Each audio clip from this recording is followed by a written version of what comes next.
अच्छा मुझे बताइएगा रिसेंटली अभी अबू बकर दुबई के वीज़ाज़ के हवाले से बड़ा इशू चल रहा है और इशू ये चल रहा है कि लोगों के वीज़े रिजेक्ट हो रहे हैं, अच्छी हुँ, अच्छी फैमिलीज़ के रिजेक्ट हो रहे हैं, लोगों के रिजेक्ट हो रहे हैं, जो अच्छी जगह पर जॉब कर रहे हैं बेचारे उनके लोगों के रिजेक्ट हो रहे हैं। पहले तो ऐसा होता था कि 2 से 3 दिन के अंदर भाई वीज़ा आ जाता था ऐसा ही दुबई है, का। मैं बात कर रहा हूँ 2013-14 की। ऐसा ही है। आज वो टाइम है कि आप दुबई जाने से पहले भी आप सोचते हैं कि यार मेरा ऐसा नहीं हो कि वीज़ा मेरा रिजेक्ट हो जाए।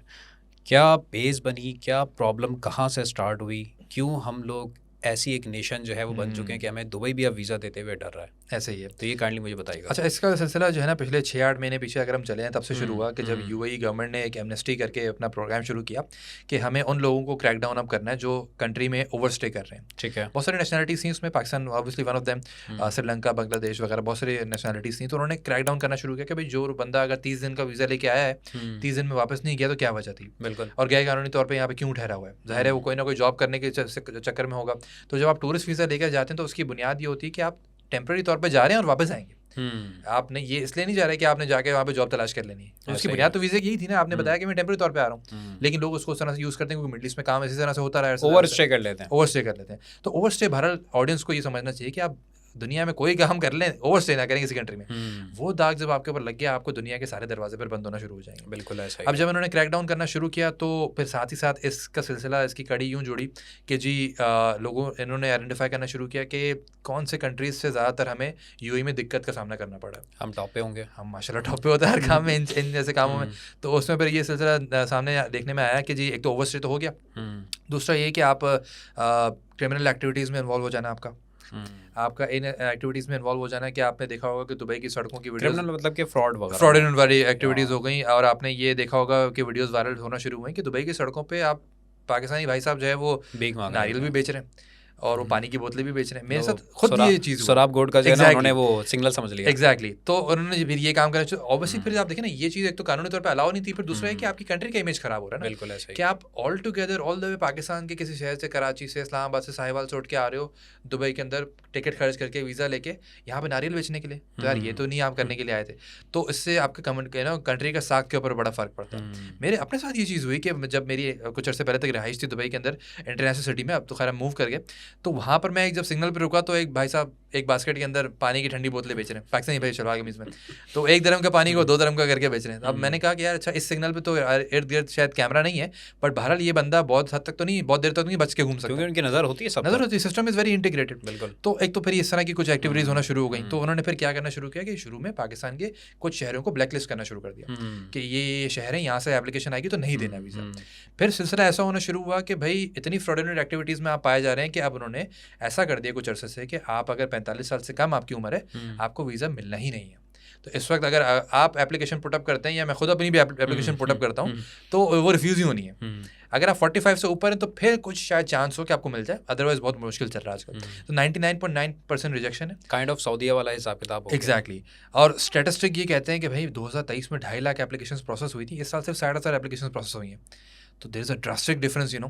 बिल्कुल फिर ऐसा ही है। हम जब फ्रॉडलेंट एक्टिविटीज़ की बात करें तो फ्रॉडलेंट एक्टिविटी देखिए, आप किसी को नुकसान यूएई में तो बहरहाल किसी को गन से शूट तो नहीं कर सकते, हुँ। बहुत लंबा हाँ, जाएँगे तो फिर तो। चेक बाउंस करना बहुत बड़ा फ्रॉड एग्जैक्टली है, तो बहुत बड़ा फाइनेंशियल फ्रॉड क्राइम में है। ये है कि आप हमारे पाकिस्तानी हजरात कंपनी फॉर्म की, इकामत लिया, रेजिडेंस वीज़ा लिया, एलएलसी वाली। एलएलसी किया, फ्री जोन किया, चीज़ें की। अब हुँ, आप पहुंच गए बैंक के पास, मुझे इतना इतना लोन चाहिए बिजनेस चलाने के लिए। हुँ, जब तक आपकी कंट्री का चीज़ों का आपका इमेज अच्छा है, आपको लोन अच्छे अच्छे मिलने शुरू हो गए। हुँ, तो हमने देखा कि भाई कुछ अरसे में इतना बड़ा नंबर लोगों का लोन लेकर के यूएई से फरार हुआ है जिसकी कोई हद नहीं। बहुत बड़ा फाइनेंशियल फ्रॉड फिर कंसिडर किया गया।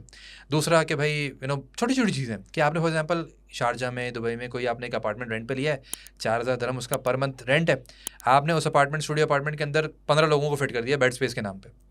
अब आप सबसे 1,000 dirham भी पकड़े हैं अगर, हुँ, ठीक है, तो अब आपके 15,000 dirham बन रहे हैं, लैंडलॉर्ड को आप 4,000 dirham दे रहे हैं। हुँ, तो ये again it is not legal actually. अब यूएई में हुँ, ये काम बहुत चलता है हुँ, जब तक कि पकड़ में ना आए, गवर्नमेंट को भी पता है, सबको पता है, लोग चला भी रहे हैं, बेधड़क भी चला रहे हैं, छुप के भी चला रहे हैं, बट जिस वक्त जो पकड़ा जाए उसको हुँ। पर कर दिया जाता है, उसको एक मिसाल बना दिया क्योंकि जाता वहाँ रिश्वत वाला हिसाब-किताब नहीं है है। भाई, एग्जैक्टली। कि आप किसी को रिश्वत खिला के आप बचे हुए तो हैं। इस तरह की चीज़ें फिर होना, फिर ओवरस्टे हुँ, वाले मामला हो गए, हुँ, फाइनेंशियल फ्रॉड बहुत ज़्यादा हो गया, हुँ, और इस तरह की चीज़ें कि भाई डॉक्यूमेंटेशन गलत होना, हुँ, कि आपके डॉक्यूमेंट्स जाली होते हैं अक्सर। बेशतर केसेस में। डिग्रीज तो वगैरह। अब ऐसा सिलसिला जब हुआ तो फिर उन्होंने ये रिक्वायरमेंट रख दी कि भाई अब रेजिडेंस वीज़ा किसी को देना है तो इसका ये मैयार होना चाहिए, इसके बाद ये डिग्री होनी चाहिए। इससे पहले तो ये मैयार नहीं था कि आपके पास एसोसिएट डिग्री हो या बैचलर्स की डिग्री हो, अब ये भी चीज़ें देखी जा रही हैं। तो कहने का मकसद ये कि जब ये इसका खुलासा ये है कि हमने काम बहरहाल बहुत गलत किए। हमारे साथ भी रिसेंटली एक वाक़या हुआ, हमने जब कोविड के बाद अपना ऑफिस दोबारा से रिज्यूम किया था दुबई में, शेख ज़ायद रोड पे बड़ा खूबसूरत सा ऑफिस हमने खरीदा। तो पाकिस्तानी भाई थे जिनसे हमने खरीदा, क्योंकि बहरहाल दिल तो आपका वहीं आकर रुकता है ना अपने लोगों के साथ ही। तो अब आप क्या किए जाए, तो हमने जब किया ऑफिस ख़रीदा, बड़ा खूबसूरत ऑफिस। 2 दिन बाद हमें पता चला कि जिन साहब से हमने लिया है उन्होंने तो बिल्डिंग के ओनर को रेंट ही नहीं दिया 2 साल से, और इनका तो कोर्ट में केस चल रहा है दुबई के लैंड कोर्ट के अंदर कि जो है वो और आप लोग रेंट आउट कर चुके थे। एग्जैक्टली हम कर चुके थे। 2 दिन बाद बिल्डिंग का ओनर आया, अरबी माशाल्लाह इतने खूबसूरत से अंग्रेज़ी वाले एक्सेंट को जो है ना उसमें आके उसने अनाउंसमेंट किया कि भाई 2 दिन बाद ये जगह वेकेट आपने करनी है, कोर्ट का जो केस है वो मैं विन कर चुका हूँ और ये बंदा फ़रार हो चुका है। सब लोग सर पकड़ के बैठे हैं जिसने आपको रेंट आउट किया। एग्जैक्टली और माशाल्लाह पाकिस्तानी भाई था मेरे अपर साइड से। अब सूरत हाल आप ये देखेंगे, हमने 4 दिन पहले ऑफिस लिया था, उससे 1 दिन पहले भी जब ये काम हुआ है ऑफिस खाली जब करने पड़े, 1 दिन पहले भी उस बंदे ने, एक बांग्लादेशी बंदे ने अपने ऑफिस का इनॉग्रेशन किया, उससे भी चेक्स पकड़े हैं। अब आप सोचें कि आप 1 दिन पहले तक भी बंदे से पैसे पकड़ रहे हैं के मैं केस हार चुका हूँ। एग्जैक्टली जितना समेट सकता हूँ सारी चीज़ें आपने किसी को नहीं बताया, आपने ऑफिस से बेचना बंद नहीं किए, ले आप करते चले गए, अपना फ्रॉड करते चले गए और आखिर में आप फरार हो गए। अब यूएई ऐसा कंट्री, आपको पता है हर बंदा एक्सपर्ट होता है, ठीक है ना, और आप किसी का बैकग्राउंड अगर आपको नहीं पता तो ये इंडिया पाकिस्तान में ही होता है कि मैं तुम्हें घर में देख लूँगा। यूएई से एक दफ़ा अगर आपके किसी का बैकग्राउंड नहीं है, अब आप फरार हो गए तो आप कहीं भी दुनिया फरार हो गए, आप किसी को पकड़ नहीं सकते। और ये वाला फ्रॉड तो गवर्नमेंट भी नहीं पकड़ सकती। तो लोगों का नुकसान किया, वो ऑफिस वेकेट करने पड़े। अब तो खैर माशाल्लाह हम अरसे से अच्छी जगह पर हैं, डेरा में हमारा ऑफिस है, बट ये शेख ज़ायद रोड पे हमारे ऑफिस के साथ एक ही सिलसिला होता है। तो कहने का मकसद ये है कि हमारे अपने ही लोग हमें चूना लगा रहे हैं, और सिर्फ उनका माइंडसेट ये है, इनका माइंडसेट इसमें नहीं जाता कि मैंने गलत किया, माइंडसेट ये जाता है कि अच्छा मैं तो कोई बड़ा स्मार्ट एक्टिविटी कर दी है, वो स्कैम 92 एग्जैक्टली मेरे ख्याल से देख के एग्जैक्टली कि मैंने इस बंदे की जैसे पैसा निकलवा लिया। तो इखलाकी इक़्तिदार जब इतना नीचे गया है तो इसकी ये वजह बनी है। लेकिन बहरहाल वो लोग जो जेन्युइन विजिटर्स हैं, जो वाक़तन जाना चाहते हैं, जिनका क्वालिफिकेशन भी अच्छा है, उनके पास क्या ऑप्शंस हैं? उनके पास ऑप्शन फिलहाल ये है कि हम कुछ अर्से से देख रहे हैं कि जो यूएई का 5 साल वाला वीज़ा है, अक्सर लोगों को पता होगा कि ये मल्टीपल वीज़ा जो वो इशू करते हैं लॉन्ग टर्म वाला, इसका अप्रूवल रेट अच्छा है बहरहाल, ठीक है, 98% से ऊपर का अप्रूवल रेट है, क्योंकि इसमें उन्होंने तरतीब अब ये की कि डॉक्यूमेंटेशन वैसी मांग रहे हैं जैसे कि यूएस कनाडा मांगता है, ठीक है, कि आप होटल बुकिंग भी कंफर्म दो, ठीक है, फ्लाइट की बुकिंग भी कंफर्म दो, कंफर्म से मुराद पे किया हुआ बुकिंग, और अपना जो है वो बैंक स्टेटमेंट भी आप दो जिसमें एक सर्टेन अमाउंट का बैलेंस आपका होना चाहिए, $4,000 तक का बैलेंस होना चाहिए। अब इन सब चीज़ों के ऊपर वो आपको जज कर रहे हैं, they need a itinerary basically, exactly कि ये बंदा जाएगा या नहीं जाएगा, तो इसका अप्रूवल रेट अच्छा है। क्योंकि शॉर्ट टर्म वीज़ा 15 दिन वाला, 30 दिन वाला, 60 दिन वाला, 90 दिन वाला, इसमें आपसे वो डॉक्यूमेंटेशन नहीं लेते थे। पासपोर्ट एक तस्वीर CNIC, अब इसके ऊपर वो क्या जज करें आप, बिल्कुल वाइट बैकग्राउंड वाली तस्वीर होती थी, NIC की कॉपी होती थी, पासपोर्ट कॉपी, और 2 दिन के अंदर अंदर आपको वीज़ा मिल जाता तो था। अब उन वीज़ाज़ का जो है ना रेशियो ऐसा है कि it is not possible actually. तो अब आप या तो लॉन्ग टर्म अप्लाई कीजिए या तो कोई कंपनी फॉर्म करके जाएँ तो आपको एंट्री मिलेगी, मतलब मुश्किलात हैं बहुत ज़्यादा। आम तरीके से अब आपका जाना बड़ा मुश्किल है। तो ये सारी चीज़ें हैं कि विजिट वीज़ा पे जाना, जॉब बट स्टिल लोग जा रहे हैं, आप बता रहे थे कि अभी भी देखें आप फ्लाइट जो है मैं खुद भी अभी आया 2 दिन पहले, तो फ्लाइटें भरी हुई जा रही हैं। ऐसे लोग हैं जिनको वीज़ाज़ मिल भी रहे हैं, बट स्टिल बहुत मुश्किलों से मिल रहे हैं। उन्होंने प्रोसीजर बहुत प्रोफेशनल कर दिया, बहुत मुश्किल हो गया। अब ऐसा नहीं है कि वही हमारी स्टार्ट वाली बात कि वो आने दो। अब देखिए ना, उस दिन एक ट्रैवल डायरी के ऊपर मैंने फेसबुक पे पढ़ा कि एक बंदा कैनेडियन नेशनल है, लेकिन उसने अपने पाकिस्तानी पासपोर्ट को शायद यूज़ करते हुए अप्लाई किया तो वो भी रिफ्यूज़ हो गया।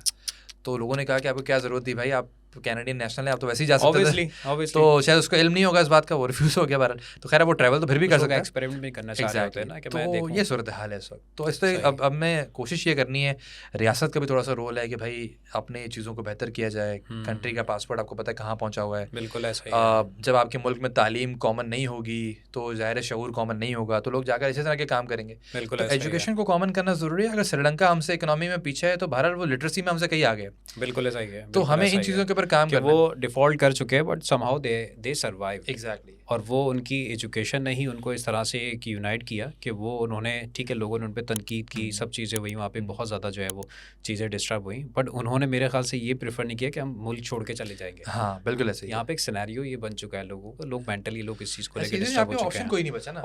इस सूरत हाल में ये होता है कि इनकलाब लाएंगे हम और मुल्क के लिए ये करेंगे और वो करेंगे। 20 साल से आ रहा है। तो बहरहाल अब देखें ना, आप जिंदगी में 30 साल गुजार चुके हैं, आप बोले यार मैं शादी कर चुका हूँ, मैं बच्चे हो चुके हैं, अब मैं बैठ के इनकलाब का हिस्सा बनूं, वेट करूं, तो भाई मेरा तो अल्लाह ताला ने ऊपर से नाजरा का कार्ड लेके तो नहीं भेजा था। Why not apply for immigration, go to Canada और US और वहां जाके मैं अच्छी जिंदगी गुजारूं, क्योंकि एज अ ह्यूमन बीइंग मेरा वो राइट है। बिल्कुल कि ऐसा मैं ही है अच्छी ज़िंदगी गुजारूँ। भाई। मेरे साथ जो है मिसाल के तौर पे ग्रेजुएट हुआ है, वो आज अमेरिका के अंदर है, वो ऑस्ट्रेलिया के अंदर है, वो एक अपने बीवी बच्चों के साथ अच्छी लाइफ गुजार रहा है।